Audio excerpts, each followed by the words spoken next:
सृष्टि के रचयिता, ब्रह्मा की यज्ञ स्थली और ऋषि मुनियों की तपस्थली, तीर्थ गुरु पुष्कर नाग पहाड़ के बीच बसा ये है देश भर में ब्रह्मा जी का इकलौता मंदिर। पुष्कर सरोवर की उत्पत्ति भी स्वयं ब्रह्मा जी ने की। जिस प्रकार प्रयाग को तीर्थराज कहा जाता है, उसी प्रकार से इस तीर्थ को पुष्कर राज कहा जाता है।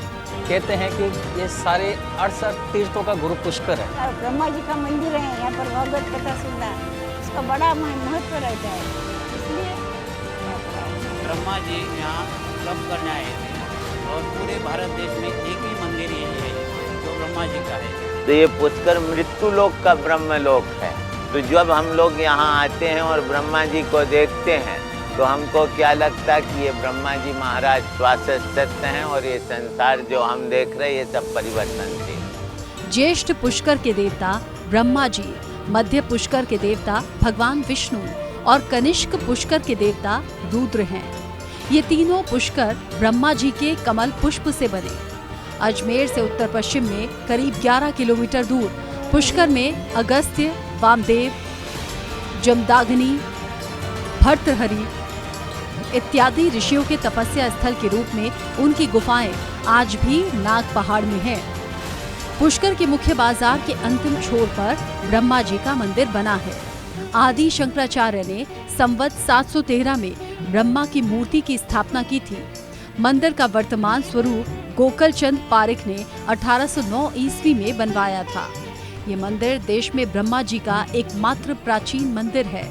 मंदिर के पीछे रत्नागिरी पहाड़ पर जमीन तल से 2369 फीट की ऊंचाई पर ब्रह्मा जी की प्रथम पत्नी सावित्री का मंदिर है।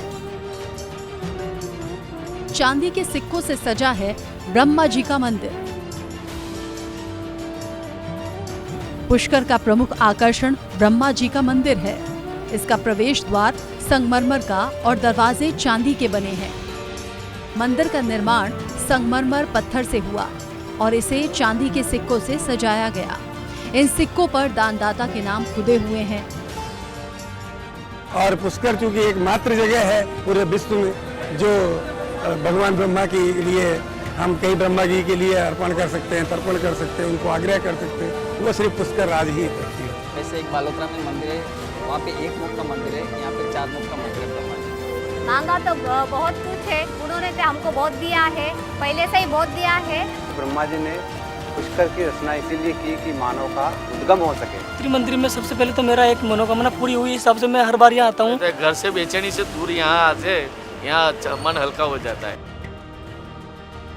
मान्यता है कि पुष्कर झील में डुबकी लगाने से पापों का नाश होता है।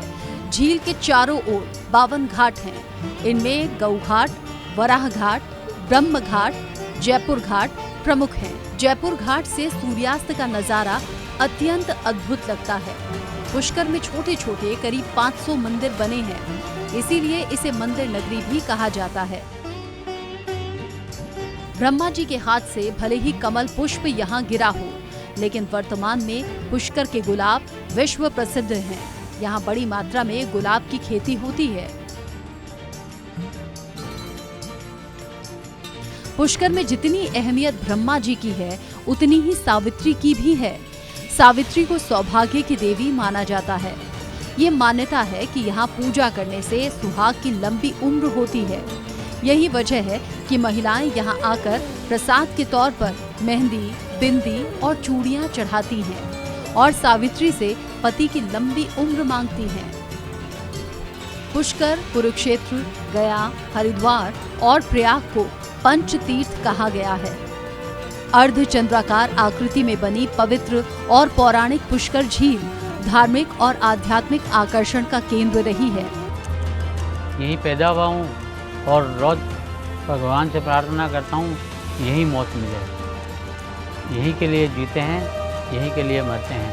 ये भाव का एक ढकनी खिसका हुआ है, चलने को तकलीफ है, आप देखना धीरे धीरे चलते, मगर यहाँ आते हमको ये मूर्ति खींच के लाता है। वहाँ जाने के बाद ये अलग ही ऊर्जा महसूस होती है, उत्साह महसूस होता है कि हम अच्छी जगह हैं, अच्छी फीलिंग आती है। कोई अच्छा कार्य करने के लिए मन प्रेरित करता है कि आप अच्छा कार्य करो। मेरे को आनंद आता है, पहले उसी का नाम लिया जाता है। ये पिता है, जगत पिता है। सबको देंगे ये, इसमें जो भी आगा है उसको सबको देंगे ये। जैसा जो कर्म करेगा उसको उसी के अनुसार दे देंगे। भगवान कभी कमी नहीं रखते। हर साल हजारों भक्त यहाँ आते हैं ताकि इसमें पवित्र डुबकी लगा सकें। श्रद्धालुओं के सरोवर में स्नान करने का सिलसिला भी पूर्णिमा को अपने चरम पर पहुंचता है। पुष्कर मेले के दौरान इस नगरी में आस्था और उल्लास का अनोखा संगम देखा जाता है।